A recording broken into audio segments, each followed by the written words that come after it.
I have a question. I used to smoke like a pack a day. Cigarettes. Chain smoker. I vape now, and someone asked me, why do you vape? And I said, because I used to smoke a lot. And they're like, that makes no sense. It's helping my nicotine addiction. So you stopped smoking cigarettes now, right? Yeah. Do you vape a ton? No, I don't even like the taste of vape. 2-3 puffs and I'm good. Have you ever heard of this thing called a nicotine patch? Yeah, that shit burns. Put some nicotine patch and maybe eventually you can quit smoking, you know what I'm saying? Yeah. Yeah, because I don't like my future girlfriend be having smoking problems, you know what I'm saying? Oh, well, I wasn't looking at you as a future boyfriend anyway. Oh shit, you weren't? No. I'm a rapper though, I rap. It doesn't mean shit to me. I thought girls like rappers. I don't care about that shit. Oh shit, what about I work out like once a week? Are you trying to be funny? I work out once a week, so I'm like bigger than the average guys, you know what I'm saying? My ex is a huge drug dealer. That's not as cool as going to the gym. He's built up. He takes roids. He just naturally. Is he black? No. Half Native American, half white. Oh shit, that's hot. I'm fully Native. You're Native American? I thought you're like Asian. Nope. You know, like back in like 1,000 years ago, Native American and Asian people were the same race. That's why we look alike. I mean, no. Before the continent was split into like Asia and America, we used to be like living together as a family. Oh my god, so like we have the same ancestors? Yes, we're related. Oh my god, that's gross. We can still get married and shit. That's okay. That's gross. No, that's like a couple thousand years ago. It's no biggie. More. You're so wrong. It's never been like that. I'm the smart guy here. I got a 35 on my ACT math section. I'm a dropout. College? High school. What do you do now? I've never worked a day in my life. I'm just pretty. Your job is to be pretty? You could say that. I can take care of myself. I literally don't need anybody. No, you need me though because I'm a lover. Yeah, I'm a very loving person. But how big is your ween? The ween depends on the days. On the good days, it's big.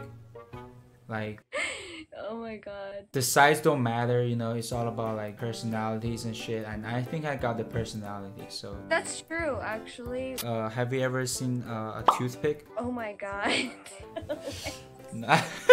You're trying to be so serious right now. Word big, you need to hold. You can sacrifice a little bit of your sex life for like a really nice and funny guy with personality and money and who can rap and do math. I don't see myself dating a stranger anyway. We won't be strangers after like a couple of days, you know what I'm saying? It takes about a year to really know somebody. Kind of home run on the first date. There has been this guy who has been trying for months. You're playing with them hearts. Not really, no. None of them as cool as me. I don't really feel like they're worthy. They're not. You're waiting for the right guy. Wait, where are you from? China. Really? Guess where I'm from? America. Do I look American? You sound American as fuck. I've been to America a lot of times in my life, that's why. You want to hear how natives talk? Yeah. What's up, Munyao? When you see your white friend. What up, homie? Means white guy. Munyao. What up, Munyao? What's up, Munyao? Tagay means penis. And Weenuk means small. Weenuk Tagay. Yeah. Yo, that's cool. Yeah, we mainly use those slang words. The guy before me, this guy, he's Catholic as fuck. I was talking about cultural genocide.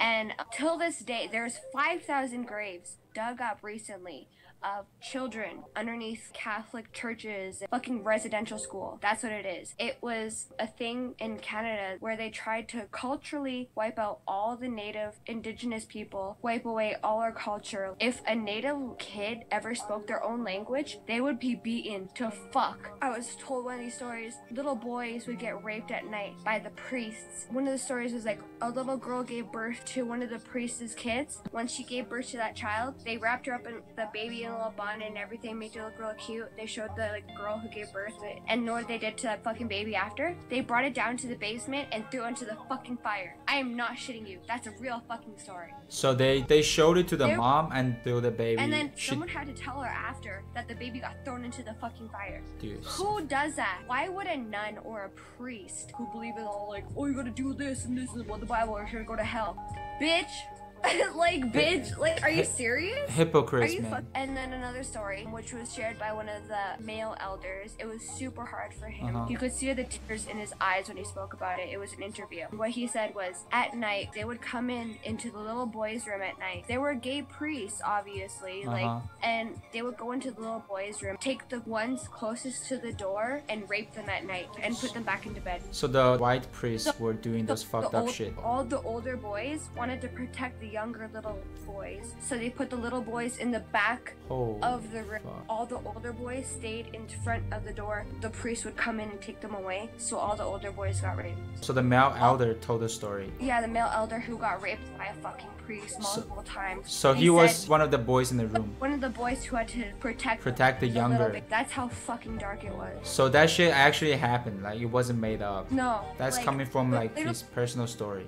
Death if they spoke their own fucking language. They would beat the kid to death. If they spoke their own language. Those were quotes from other people who survived residential school. People who listened, who obeyed, they're the only ones who survived. The people who didn't listen, obviously, they would run away, but they would be so far away from home, and it would be like the middle of winter. Sometimes they would just run away, and then all of a sudden they would die from hypothermia and just die out frozen solid. And that would happen so many times, and they'd just bury them where they fucking found them. That's from his personal experience. He's actually been through it. Yeah, literally though. Yes. Stories like that don't get spread around, and we don't learn that from the history book. That part of the history is just not and you know being what? The thing is, back in the days, like, if you caught that on camera, people would be like, oh, that's bullshit. Like, but nowadays, like, you can literally capture things with a naked eye can't capture on your phone. I am not shitting you. One time, I fucking recorded in my basement. I had to delete the video because my dad forced me because he said it's evil. I was in my basement. This was like right before we got our house like spiritually blessed by a medicine man. But like what happened was I was recording in my bedroom. Like I felt like someone was watching me. As soon as I went to the downstairs, like the bottom of the stairs, I was like, if anyone's here, please let me know.